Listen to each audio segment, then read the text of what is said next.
Shivanshu recording studio बानावर किशोरगंज।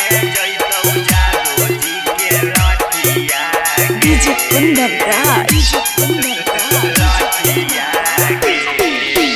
चीनी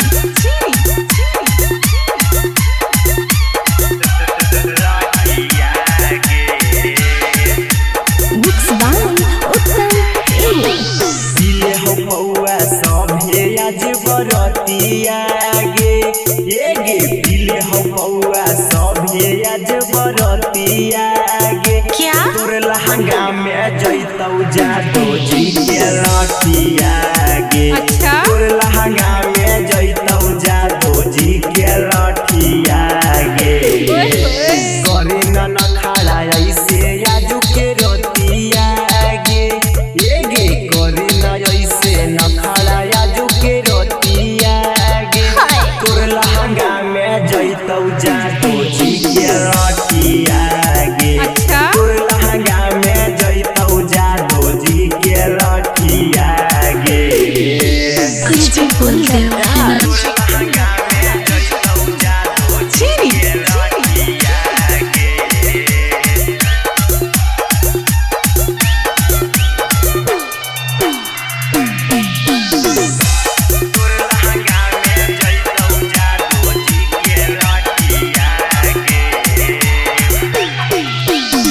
रात भर नचैबौ तोरा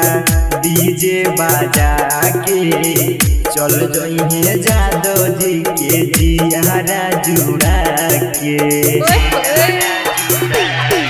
अरे रात भर नचैबौ तोरा डीजे बाजा के चल जइहे जादो जी के जियारा जुड़ा के चल तू ना बहाना कौनो बतिया गे चल तू ना बहाना कौनो बतिया गे तोर लहंगा में जैतौ जादो जी के लटिया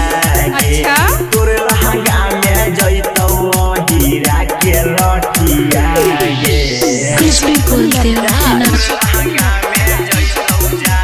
चीनी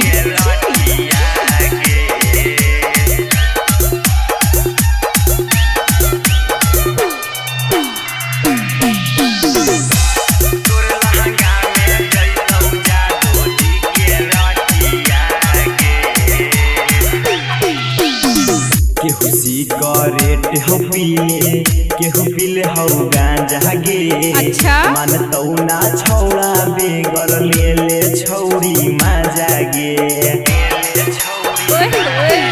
अबे केहू सिगरेट हो पीले केहू पीले हो गांजा गे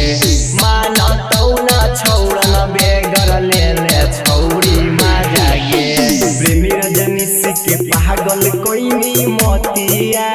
गे क्या? गे तूनी टाइगर के पागल कोइनी मोतिया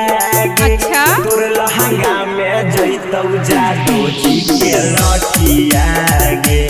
तोर लहंगा में जैतौ हीरा के लटिया गे शिवांशु रिकॉर्डिंग स्टूडियो बानावर किशोरगंज।